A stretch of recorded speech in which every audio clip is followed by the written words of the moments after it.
এটা নতুন প্ৰচেষ্টাৰে পাকঘৰতে এটা পকী চৌকা নিৰ্মাণ কৰি থকা হৈছে। যিটো চৌকা মই নিৰ্মাণ কৰিছোঁ ঘৰতে, মানে জুই জ্বলাই ভাত পানীকেইটা খাবৰ কাৰণে। কিন্তু এটা কথা, এই চৌকাটো যে নিৰ্মাণ কৰিছোঁ, ইয়াৰ যিটো ফৰ্মা হয় এটা পেলনীয়া বাকচ। আচলতে এটা পেলনীয়া বাকচ আছিলে মাৰ, আৰু সেই বাকচটো পেলাই দিবলৈ লৈছিলে, ভগা চিগাত দি দিব লৈছিলে। তাৰ বিনিময়ত মই ক'লোঁ কিবা এটা নতুন চিন্তা কৰি চাওঁ। গতিকে একো নোৱাৰা কাম নহয়, বা সকলোৱে কৰিয়ে থাকে। ময়ো ঘৰত ট্ৰাই কৰি চালোঁ, কাৰণ এটা বাকচৰ পৰা এটা চৌকা ধুনীয়াকৈ প্ৰস্তুত কৰিবৰ কাৰণে এইটো সম্পূৰ্ণ বাহিৰত বনোৱা হৈছিলে। এতিয়া আনি পিনি ইয়াত উলিয়াই দি পিনি আপোনাৰ প্লাষ্টাৰটো কৰি আছোঁ। কাইলৈ দেখিবলৈ আৰু ভাল লাগিব। চৌকাটো আপোনালোকে চাই লওক কেনেকৈ বনাইছোঁ। এয়া দেখাই দিয়া অলপ। এইটো চৌকা হয়, এইটো ধুনীয়াকৈ এতিয়া প্লাষ্টাৰ কৰি থকা হৈছে, সম্পূৰ্ণ হোৱা নাই। ইয়াত এটা চৌকা আৰু এইফালে এটা চৌকা, ওচৰলৈ দেখাই দিয়া।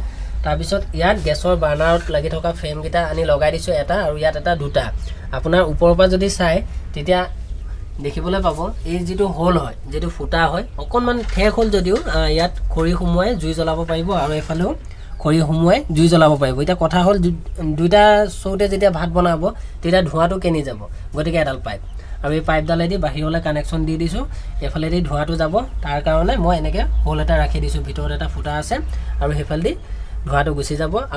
এতিয়া ফাইনেলি চৌকাটো সম্পূৰ্ণ হৈ পৰিছে। এয়া চাই লওক, ধুনীয়াকৈ প্লাষ্টাৰ কৰি দিয়াৰ পিছত দেখিবলৈ কেনেকুৱা লাগিছে। আৰু এইফালে আপোনালোকক এনেধৰণে দেখাই দিছোঁ চৌকাটো। আৰু এয়া চাওক, মই এতিয়া অলপ আগত জুই অকণমান ধৰি চাইছিলোঁ, কাৰণ ইয়াৰ পৰা যিটো ধোঁৱা হয় সেইটো বাহিৰ হয়নে নহয়। ধোঁৱাটো ধুনীয়াকৈ বাহিৰ হৈ গৈছে। আৰু এইটো চৌকা আপোনালোকক দেখুৱাইছিলোঁ মই বনাই থকা অৱস্থাত। আৰু এতিয়া চাওক সম্পূৰ্ণ হ'ল। এতিয়া কথা এটা ভাবিছোঁ, ইয়াৰ ওপৰত যদি চিমেণ্টেৰে প্ৰলেপ এটা দি দিওঁ, এটা চিমেণ্টৰ প্ৰলেপ যদি ওপৰত দি দিওঁ কেনেকুৱা হয়। যদি ভাল হয় আপোনালোকে জনাব, আৰু যদি ভাল লাগে তেতিয়াহ'লে দিবলৈ চেষ্টা কৰিম। তেতিয়া বস্তুটো আৰু টনকিয়াল হৈ যাব, টান হৈ পৰিব। এতিয়া এইটো শুকাবলৈ এৰি দিছোঁ। 2 এদিন এনেদৰে ভালদৰে শুকাওক, তাৰপিছত এইটো ব্যৱহাৰ উপযোগী হৈ পৰিব। আৰু এইটো ধুনীয়াকৈ ঘৰত মাহঁতে সকলোৱে ব্যৱহাৰ কৰিব পাৰিব। যিহেতু গেছ নোহোৱাৰ সময়ত চৌকাটোৱে অকণমান হ'লেও সঁহাৰি দিব বুলি আশা ৰাখি এই চৌকাটো ঘৰতে নিৰ্মাণ কৰি উলিয়ালোঁ।